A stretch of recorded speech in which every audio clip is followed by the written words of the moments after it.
Now Connect for Africa and the world. Today, I ga anabata ndị otu anyị ndị kara aka ndị na-promote ihe gbasara sports na Japan. Kịta okwu Japan, okwu oyibo, okwu eniche na ahịa okwu Igbo. Onye a nụrụ oyibo n'ọnụ taa. Onye a nụrụ oyibo n'ọnụ taa. Onye a efudala efu. Anya mmadụ onye na Japan akpọrọla ya. Kịta bụ anyị na-ekere m obere nkwụ anyị. Anyị na-aka ya. Na-akpọ ụtọ ga-ejidere ụmụ Igbo mma n'ebe niile anọ. Before m anaghị ekwe ka onye ọbụla n'ihe akwụ okwu ndị niile chọrọ mbịa today na studio anyị nọ na nkịta very casual. I get the whole any screen no nothing all the lecture. If you're not that before m na-ekwu ya ka nkọwakere ụmụ ndị niile bridge ha. Maybe they go from onye isi ndị bridge ahụ ndị All Stars Football Club Japan. Ihe njikwuru kpọọ ya All Stars Football Club ọkwa ahụ enwekwa ihe gbasara okwu Igbo. So ụtọ ole ejiri kpọọ aha wụ otu a ga-esi ede everywhere in the world.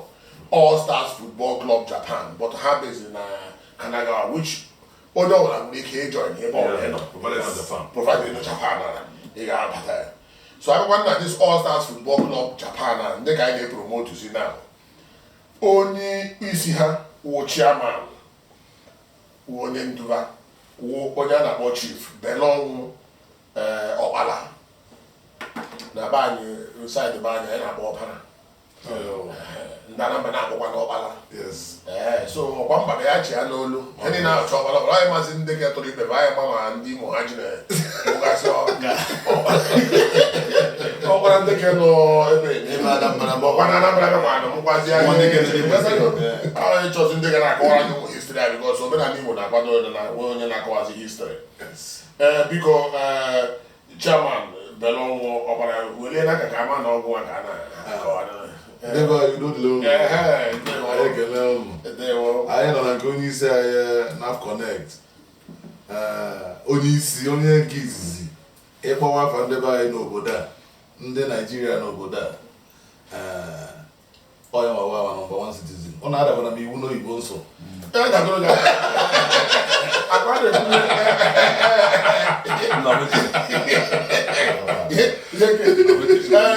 anyị jidegodi ya nga ọ daa n'iwu onye so ha n'oyibo biko anyị emechi shọt onye ha ga-ekwuzi na that topic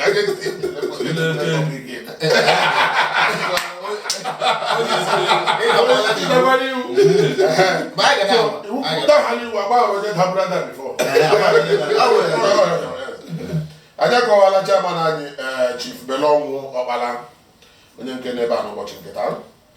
Then onye ọzọ a na-agwọ onye ndu na-akụzikwuru ụmụazị bọọlụ a na-akpọ coach n'okwu bekee. Coach nwedoro okwu Igbo. Ọkammụta ọkwa coach ahụ onye nkụzi na-akụzi ọ bịara today ajụọ m ya sị ya kezi ka ị na-eto ụkwụ ọsọ ọhịa eji wuru coach. Ọnwụ na ya ụkwụ ya dị mma ya akụbazi na ọ ya emebi isi n'ihe dazi ụmụazị aka afọ ndị coach. So ọ wee bụrụ na coach anyị wụ Prince Lambert Nwatụrọcha, ọ ya coach ndị All Stars Football Club Japan. Ụnụ mara ihe gbasara sports na-adịm mma. So ngwa onye nkụzi anyị na mmadụ nke anyị si bịa ekụzi mere mma mụnwa ma ndị nka kene n'ọra ọhaneze na-ege anyị ntị ndị ewu n'obolikwe. Ọ bụ eziokwu nkụzi dị n'iche n'iche, mụnwa na-akụzi maka ịgba bọọlụ mana enwekwe ndị ga-akụzi maka ịkpata ego. So ka ihe niile ọ gaa n'anya n'anya nna Igbo ndewo nwanne. Ma ịkpata ego ma ịkata bọọlụ Oliver Digo kwụsị onye na-agụ egwu na onye na-agba agbawa ofe ife wee bụrụ na ihe n'ụwa wa akara aka gburugburu ụwa. Agana m ikelecha hapụrụ ịkọ ọgwa n'ụlọ ịhụna onye ke amasị mma na ya onye chakara nụ nke abụrụ ike. Onye nke m na-achịkọ akwụkwọ hụ kwa ọwụ ya wụ patron All Stars Football Club Japan. Ọ ya nwa na ya gbajuo dọla echekwute ya si ya maka ọ na-ahụ ahụ dịka bịa n'ike ahụ nze otu aka o si wee dị. Unu ga-ama ya Chief Henry Obi onye nke a na-atụ ịchọ hapụ Henry Obi yiri ka ọ bakwara n'ime ihe a na-awụzi iwu eche ịma onye ọ ga-ajụ onye a na-akpọ anya aghara igwe former CBN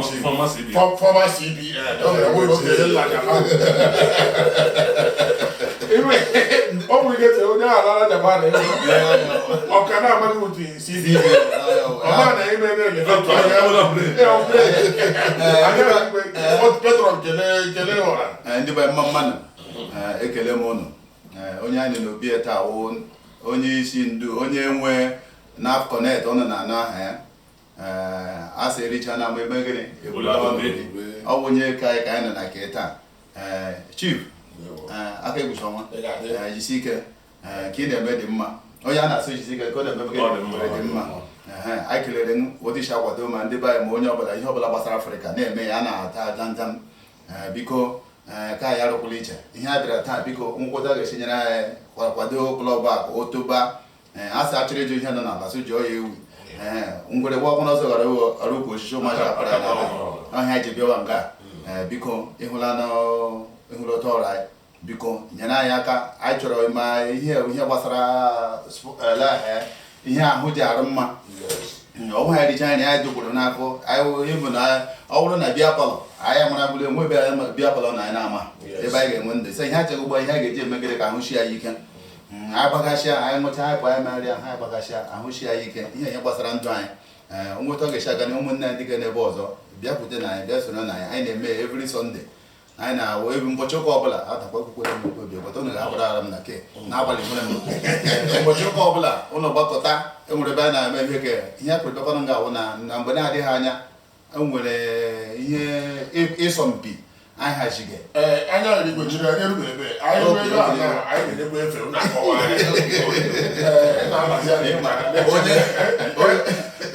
onye ụlọ na-echi mmiri ya lụzi ugwu nnụ ka anyị kọwacha ọfụma ya bikọs o tere m mebere program ebe nke Igbo ụlọ ya na nkịta nke mbụ m na-eme program Igbo a na-eji Igbo ekwu okwu and ama na ndị ri ahụ a ga-ama n'Igbo maka iwe ihe na-eme n'Igbo na-ema n'Igbo Igbo si ike so Petron anyị ihe okwu anyị na-ekwu ga-abịa so iwe kọwala ha ọfụma mana ndị na-ene anya ndị na-ekiri anyị n'ụbọchị nke taa amahụ ihe unu kwuru bịa mana akọwasịgo m ụnụ ka ọnụ nụ All Stars Football Club ọ ga-akakwa mma ka chairman anyị kọwakwalụ n'ụwa ihe gbasara All Stars Football Club a ka a naghị emekarị ya ka ihe wụ ebumnobi ha and ihe a chọrọ ka kpatara eji malite ihe nke a n'ụbọchị nke taa just mee ya ka pipụl ghọta ọfụma na nkenke nye ihe ndị a na-eme chairman anyị ngwa kọwalụ ụwa ihe gbasara bọọlụ a na ihe ndị ọzọ ọ ga-ebusa ma nọ ihe ka ga-eto ọ ga-etori nne karịa otu etoba anya anyị ekenekwa gị ikere nkwụ inye anyị ụdị ohere a anyị na-ekele gị otere na All Stars nọ ebe 2006 Igbo nke a ka Igbo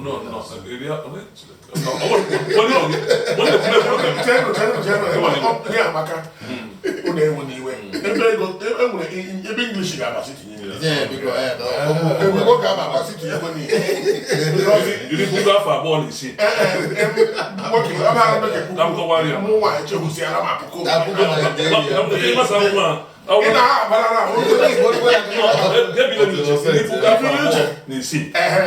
ụtọ ya gwara ihe na-eme ngwa kọwalaba tọọla bekee ya abata ihe enwe ihe na-akpọ gaara ego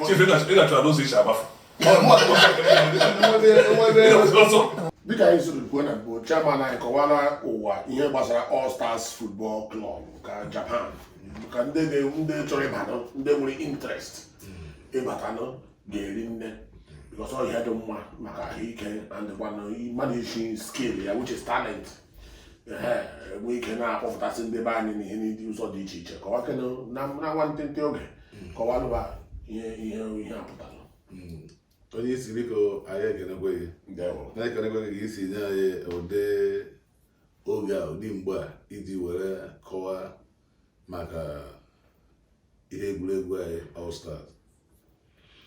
O tekwanana ihe a bidoro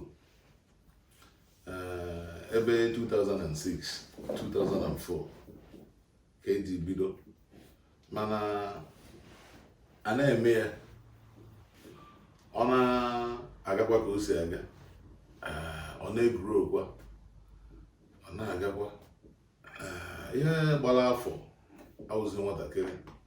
Then ebe last year or sometime this year wee sị na ya eme ntụmaka ịhụ ndị ọhụụ isi oche ọhụụ, ewere gbakọnọ ewere kpọpụtasịa ndị nke na ya na were mekwa mụnwa na onwe m bụ Chibelo Ọnwụbara onye isi, wee sị ebe ọ dịkwa n'etu a enwee ka anyị esi wee mee ya were mee ka ọ dị mma, were mee ka ndị mmadụ mara ihe anyị na-eme ka ọ ghara ịdị ka o si dị before. Then ọkwa na-etu a ka anyị si wee bido wee jebezie ije dị na ya, wee jegide egwekwa anyị na anyị eru ebe anyị nọ taa. Anyị asị na dibịa na-agba afa nke a ọ dakwara ya, amagwa m na ọ ya awụ one day anọgide asa anyị ga-abịa na nke na afọ nwebere ndị pastọ nwere ya nsị dibịa afọ ndị abụghị ya ndị pastọ nwere ya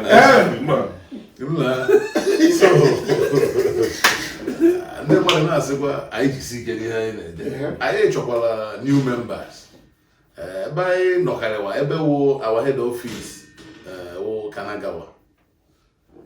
Ịchọ anyị every Sunday ụbọchị ụka ọwụna pụtawa na Sagamino Park ebe anyị na-anọ ebe ọ dipendị na weda na sọma anyị na-anọ, anyị na-ebido ebe 4.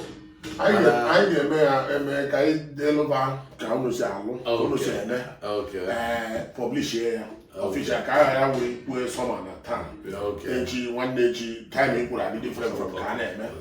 Anyị nwekwara very competent executives ma akpachawa afọ onye ọbụla ihe ndị mana ha na-alụ, na anyị na-enwekwenụ ịsọmpi ihe dịka ofu ugboro n'ọnwa.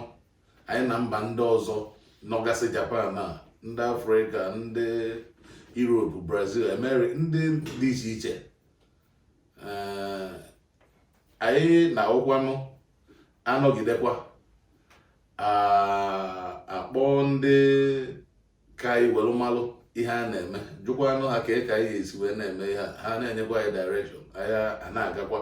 Ọ bụ sọnsọ anyị nwa na-eme ihe a, ndị na-eme eburu ibu. Anyị na-achọkwanụ ndị ọfụrụ, ndị ya bata, ndị ya kwadokwa anyị ebe ọwụ na ị nọ na sofa na ị nọ na Japan na onye obodo ọwụ na ịbụ ịchọkwa na ịlaika ihe anyị na-eme. Ama ma ụnọ na-anụ ihe anyị na-asụ n'Igbo.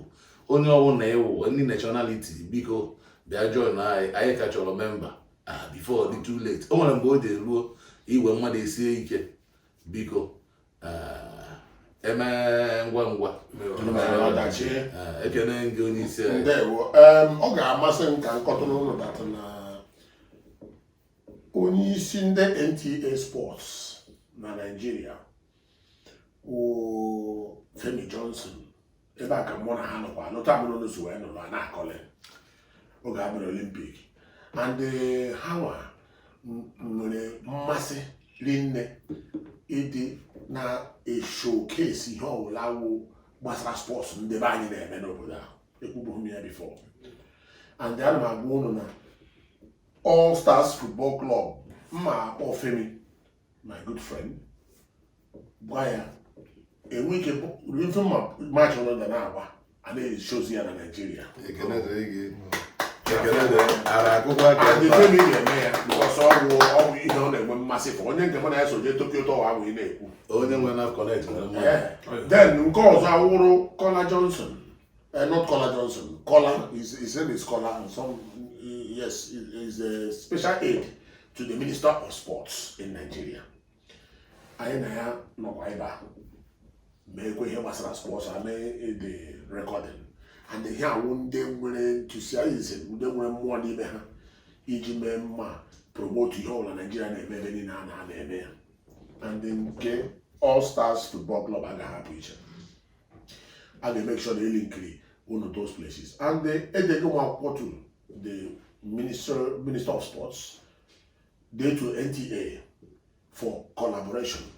Ya wụ anyị na ihe dị na-emekọrịta ihe gbasara result on sports dị na-eme na be anyị. A ga na-afụzi ya na Connect app. Then through that framework, and I work ihe niile ọ na-aga n'anya. So chairman, ihe ikwu ụmụ onye ihe gbasara sports anaghị adị mma.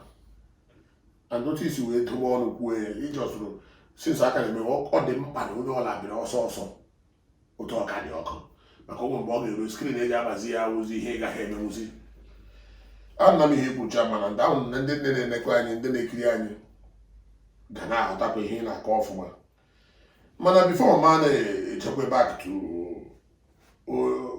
back to Petron anyị ka m bụ ụzọ chegodo to coach anyị ama na ndị niile a na-akpọta ị na-ekochi ha na-eme improve because all we are the most important. Ma coach enweghị result enweghị meaning, and the match unu nwere on the 14th of next month November, which is the 14th of November, nke mụnwa anụ bịakwara sị ka m bịakwa soro kiri ka o si aga.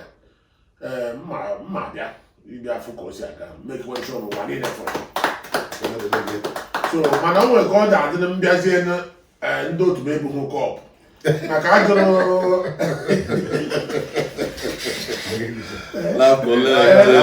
maka oge adị m in charge of Malawi oge abịara Olympic, the minister of sports oge ajụrụ ya sị ya kee ihe o chelụ maka ele ụdị medal ọ chọrọ ka ndị otu ya na-enweta. Ọ sịrị anything other than gold medal. So coach anyị kee ihe wụ ebumnobi gị na nke agaja nke mma abịa nke a na-agba on the November 14th unu na-achọ ịgba with many countries. Unu agbalịala ọwụghị obere mana kọwa kene ka unu si wee prepare ụdị na ndịkwana ụdị kọpụ mmemme expect maka ịbịakwa bụrụ kọpụ bụ ihe ndị ọzọ hapụzie ndị kpọrọ m ọnwa obodo ka ọ dị chia kochi nye anyị olu n'ụgwọ ọra. Onye isi anyị ekele gị maka ajụjụ a, mana ihe mere na-enwe na ọ otu esi chọọ ihe ma get am before obi property ịchọrọ na ka ikekwe na ka eji ịhụnanya gị ọ ka igbo gị, mana a ga-amesị gị na nke ikpeazụ ha gbara agba bifo nke anyị na-echiwe awa anyị nwaburu ihe and ọ first tournament anyị na participate anyị nwaburu the cup.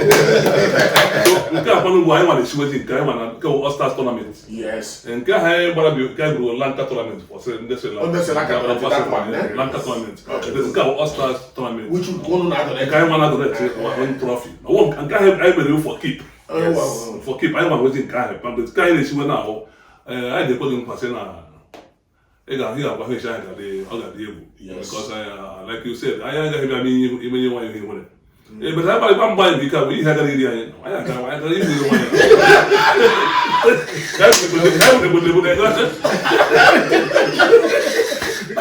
nwere ike na asị anyị mesa onye isi anyị nọ na-egbe anyị ụlasị nna ogere ga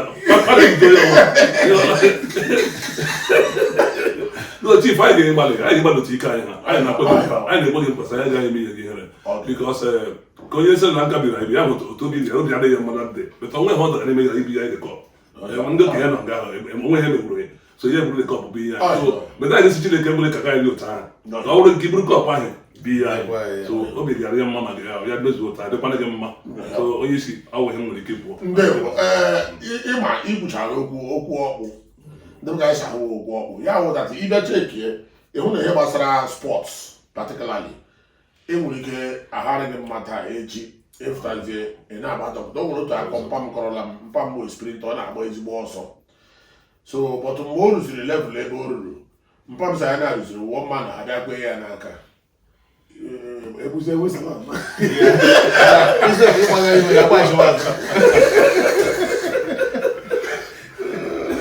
anyị na-ekekwe ihe mpa m kwuru mgbe ahụ ụfọdụ mgbe anyị na-atolitere na-agwa ya mpa ịmere training na-eberi we before chebe because nke nwere na-agbazi ọdụzi ka etile gị ihe n'ụkwụ okwutụrụ mmadụ ike ya tara so ihe kọwara wee eziokwu like ifta to the sports or something with spirit of sportsmanship the most important thing is to do that sports then ị na-emezi ya Chineke nye aka the skill work ị na-ewelite ọ na-egoro kwa na-eche ewenikwa you embrace ndị win I continue so all that on Petron anyịkwa na ịma ajụ people before they ha na-eme accept this word Petron ha jikwa check ihe omeni na dictionary ọ wụchaghị ego mana ọ gbadoro motivation and that man as somebody with that spirit when I go and discover that you with that real spirit of motivation you motivate people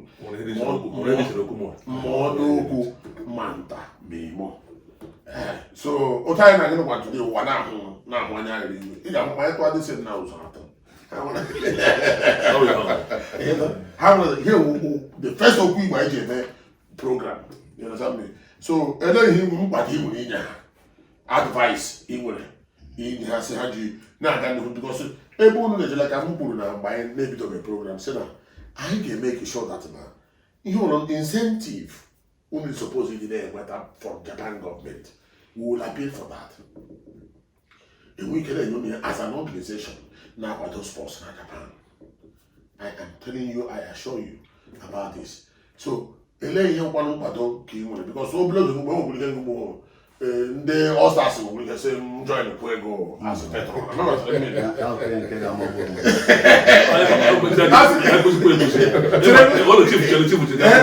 esi ya na Petron awụsaghị ego naanị enweghị gwa maka ego so ka ekwukwe egwu esi na join ya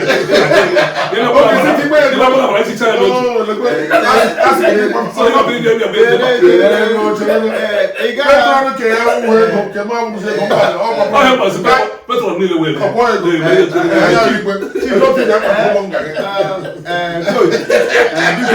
ị gaghị eji ịga nnụ hapụ anyị mmiri biko Igbo na-ege anyị ntị ihe m nọ onye mụrụ onye mbụ na Japan ọ ga-ama na ihe ọbụla m si na eso m na ya wụ na gịnị na-eso m na ya ma okwu ọnụ ngọhakwa m n'akpa ana m eti ige ma ndụmọdụ ole ka mma ana m eme gịnị ana m eti ige awụ somebody as long as m so m na-eso m na ihe a ịgbagodo m n'ekiti abalị m na-enyegodo ụra aga m apụta ka ahụ a megekwana m emege even efiliko na ndị All-Star nwere ike ịghọtakwa mekwe ya appreciate na aka ọbụla ngwa ọbụla m na-anụ m anụchi ike ọ bụrụ ka m na-aga emeli aga m asị tige m mbọdụ ka ọbụla m ga-emeli nso anụ m na ya wugene anụ m na ya ihe gbasara All-Star na-echu m ụra anụ m ekwenu sure na ha otu ọbụla m ga-agbali ngasị ngwa ihe mma wụ na aga m will do my best ama eme otu ike kwere m ime sure na All-Stars gaga n'iru ama m ọrụ Petron ama m the meaning of Petron ọkwa ya ka aga m na-agbalị otu ike m kwere m once All-Stars nkwa m na-ekwu n'ụwo anytime ọnụ kpọrọ m o nwere ka m ga-emeli nke m na-emeli gị mara na aga m emeli but ama agbalịkwanụ otu ike kwere m na makasị na mmadụ ka m bụ ndewo Petron anyị ikwuela okwu ka dị mkpa kwukwela okwu ka mmadụ ihe nnu megide cheta NAF connects for Africa and the world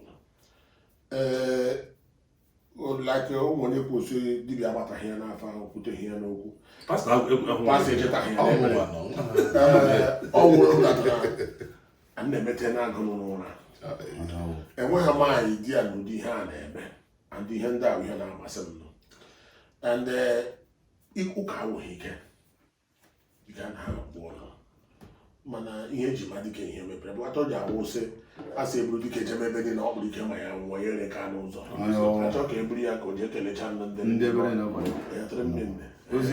ozi ere aga elizi ya etara so ebe ụdatụrụ ụnụ bịasịrị bịakọtara m ihe andịkwana ama m anọ m na the corridor of power. Not only I believe in the private sector of Japan, to be very honest, and even the governmental part of it. So, I'm ihe ndị gasị ọrụ na gọọmenti a na-echiriri ọnwụ hụ na anyị mere ihe ya wụzi ihe a na-ekwu okwu bọọlụ na Japan na sị gbada na All-Stars na ọ ebe a ka obodo iji gwa gị eziokwu obi juru m afọ obi juru m ọṅụ ịhụ na na-enwe ndị na-eti fọmụrụ dị ihe a na-awụchaghị ụlọ bịa ka anyị rie na nkwụ ebe ma ọ ka anyị gbaa na egwu ebe no mana ihe gbasara spọts wụ ndụ and n'obodo a obodo ọbụla hụrụ na-aga n'ihu che ya nwere ngwa ndị ke abịa n'ụbọchị ndị NTA Nigerian Television Authority mana agba mere interview here agwa m na anyị kpedere akụ to be very honest if you check ịghọta that ihe gbasara sports every country na-win more gold medal. Let's take it this way. You check ndị na-win more gold medal at this Olympic, World Cup or whatever. Here are advanced country because sports are from thank you.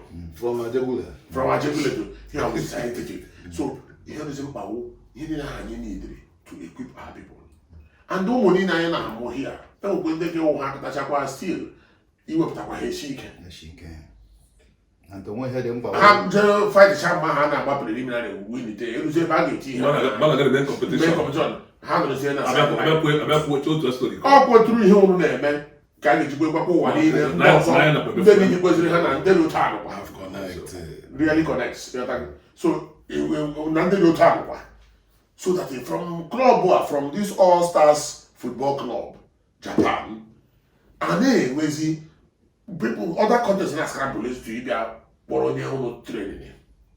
What they butcher bulla, not what they be here to suppose. And then you know stakeholders and shareholders in the name keep on growing. Because when we keep on giving people talents, what they want. If you want to be a rich man, you solve people's problem. You give them what they want, they give you what you need. So here we butcher mbala I can before I know I say okay, but I about that I didn't really hear no be any na actually in me. Ke be unu na akwado ịgba match ya nke a ga-agba on the 14th ke enwere aha the stadium nwere afa or field ebe a na-akọ ya so because all na people ndị na-agba bọọlụ ndị na-abịa ilele nwe ndị ga-achọkwa ịfụcha ihe anyị mere because aga m alike ịpublish ihe anyị na-eme now before the match so that ndị chọrọ ịbịanụ bịa fụ ụdị ike ụnụ na-akpa ụdị ihe ụnụ na-eme ha mara ebe ha na-abịa ọgwa na ụnụ ejighị ya okay good so after the program ụnụ send ya me eti ya na the system immediately so that Tida Sports Park na Kanagawa.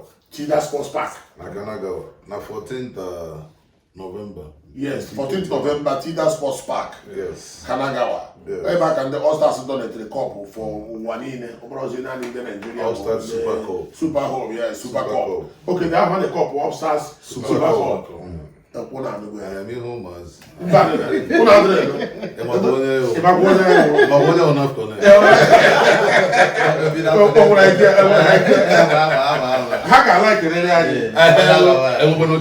I didn't video for Anna. Now you book it. My first. Now connect. Really connect. Money, JJ, mana, la la, na connect, I get so. Now connect, I get so. Money, JJ, mana, la la, na connect, I get so. Now connect. All Stars United. All Stars United. All Stars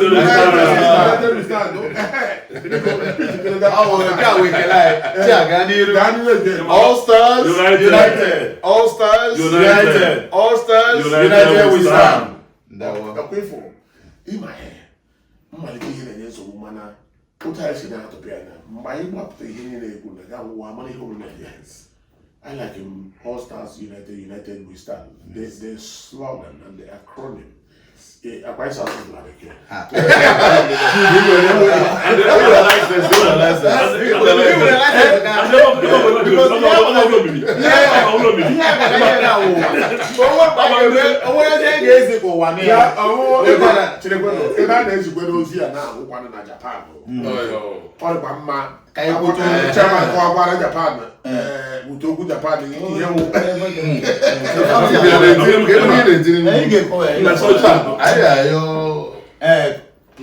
Biko, onye ka ya eme aya ele ha hapụrụ ya eme biko biko okay what do you do nwata adịghị ka na-ewetekọbara ya na ụmụaji biko ọ bụ na ọwọra n'ọrụ enwere ke ndị ka mere anyị ke biko Minasa wa kyo naf connect to meter kata wa ya pare ano kyo to na kata wa skater no kana to wa kinishiteru da no to wa ta shomon desu ga sure wa ibongo desu yo. Ibongo to no wa bokoku go desu. Ego de wa nai desu. Ego wa kyoto go. Kyoto go to tara igirisi no shokuminchi desu kara ego dare de mo shapereru wa ki desu yo. Desu kara kyo wa集まってる方々、イボの方々なんですよ。本当最近なんか、イボ族というのは、もう、軽蔑用語っていうのになっちゃったんですよね。だからあんまり使いたくないんだけど、でも、毎回、イボ族っていうのを言いたがるわけです。だから、イボ、ナイジェリアの東の側の方に生まれた人たちです。それを喋ってることはイボ。それで、今日、イボでやりましょうと。単談をやりたいなと思っております。これはオールスターズというサッカークラブを作った神奈川の方に所在地を持っているグループなんで、それでたまたま今日うちに挨拶しに来てこういうクラブを作りましたというふうに言ったんですよ。いや、これだけじゃ喋って帰るっていうのは良くないだろうと思うんですが、皆様知ってもらいたいなと思って、淡々今日うちの専門員たちに呼ばないで今日やろうと思ったわけですから。だからもう本当にこのフットボールクラブというのは正直申し上げれば入ればいろんなチームにいろんなコーチとかチェアマンとか担当者とかといっぱいいましてね、もう素晴らしいサッカー人生が夢るんじゃないのかということでですね、一番してもらいたいのは何でしょうかというのは、来月の14日に神奈川の方でですね、後でちょっとインターネットの方に情報を流しますので、住所とか場所とかというどこでやるのかというのを分かってやってる。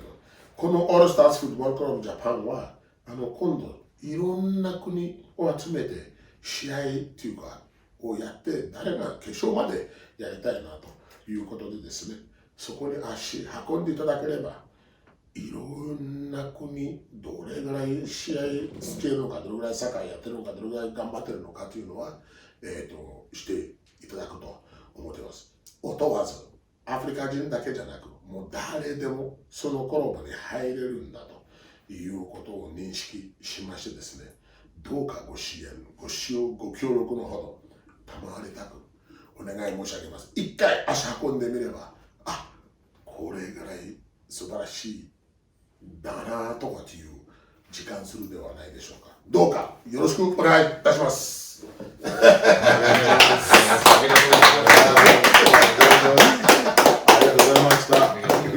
So I get a machine because before I get a machine, I get send the message.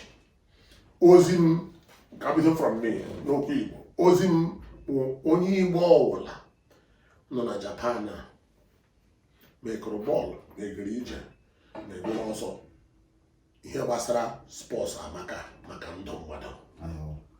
So ebe ọ bụla ịnọ na enwe ihe ibe gị na-adị eme ga-eme azịrịza ga-eji agba gị, hit ga-eji wee mee gị, ọ dịkwa mma ime wụrụ na-akọta bọọlụ otu mmụọ onye ogwe ọ na-eme onye egwu m ha etie m ọ bụrụ ohe etie m ọfụma, onwe ga-esi ime mise gị kpara mkpa ha na field ọ maghị mgbe ọ ga-eji ka isi m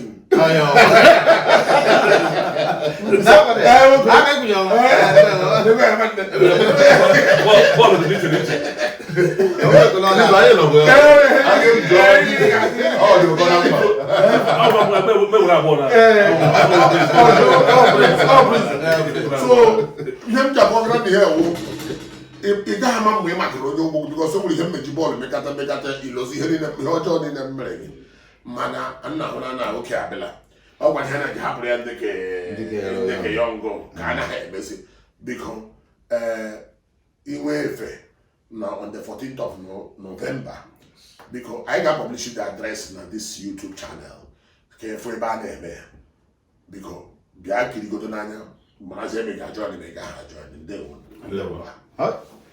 aka egwuji asị ozi eziri ahụrụ ọkụ eruola biko anyị kelere m odishi namata anyị ihe a na-egbekwa na ahụkwanụ mbọ ị na-agba iji were promoto All Stars Football Club biko ka iji jisie ike onye asị jisie ka o ji bụrụ mma biko ụmụnna egwu echenji wele ihe gbasara maka ndụ anyị ọwụ naanị ịta ịṅụ biya taa anụ rie nri wụ ndụ wụ gịnị ịtasa ihe ndị a ga-emegharị ahụ gbapụchia ya dị ndụ. Sports is life.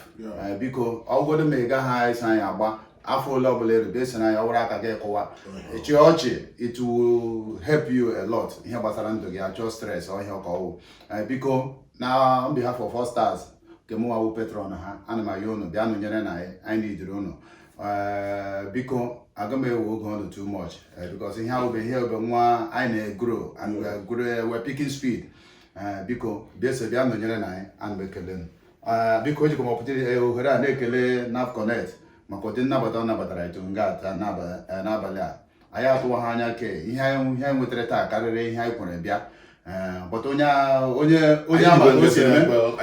ka esi eme anaghị eme gịnị anaghị ama na ka esi eme biko NAF Connect chief jisi ike gị na-eme dị anyị mma biko anyị kelere gị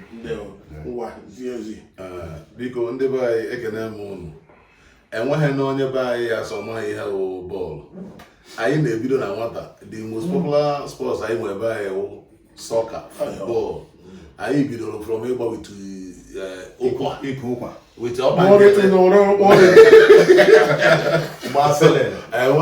anyị gbachara ihe a niile ma afọ ifi ma ọ bụrụ ma ihe nne onwe nke ị asọ mbọ ga-abụọ so the first time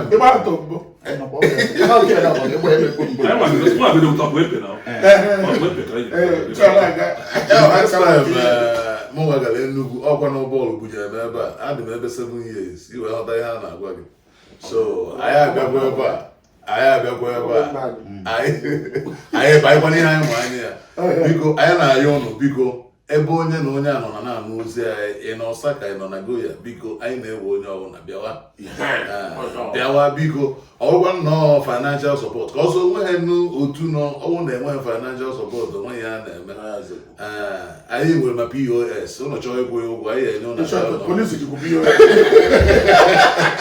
biko anyị na-eri financial support ebe ụlọ anọ na biko bịanụ sọpọtụ anyị bịa ndenye afa ebe anyị ekene m ụnụ biko kenekwalenụ ma onye isi anyị wụ NAF Connect biko etu o si nabata anyị na ije nke anyị bịa n'ụbọchị nke taa anyị atụwa ha anya na iji nyezi na akpa NAF Connect anyị ekene gị agazie ekochi anyị jie n'ụmụ ngago jọọ anyị ụmụ ngago ọ bụ gara agwa anyị fọmụla a ga-agba akịrịta ohu tutu eleghị m na-akpa 223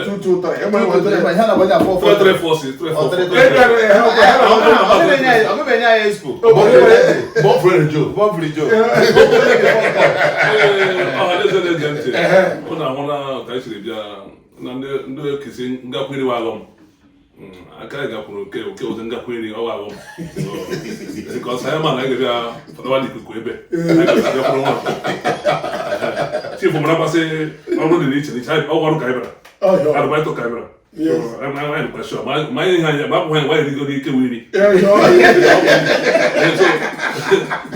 and dịka anyị nọ na-ekwu mgbe ọ nwekwere infọmeshọn about na fon m ugbu a because ndị nke anyị gbara gba bifo ọ na-awụ 8 to 10 teams but also actually made 16 teams. Okay. But it was them come on Ghana. They sent them 11 teams registered already. Oh, good. Now you win All Stars, win Kilimanjaro for Tanzania, win Shonan Iran, win Allen Iran, Atlantarian, Vietnam team, Brazil team, Kobe team, Cambodia team, Uganda team, good. Ethiopia team. Good. So I need to put more 5 teams. We need to clap for that. I got the NAF Connect. Yeah, we can publish everything, all the information. So that when team wants to register, I can win more 5 chances to make the 16 teams actually. Okay. Because I saw the other when he high now.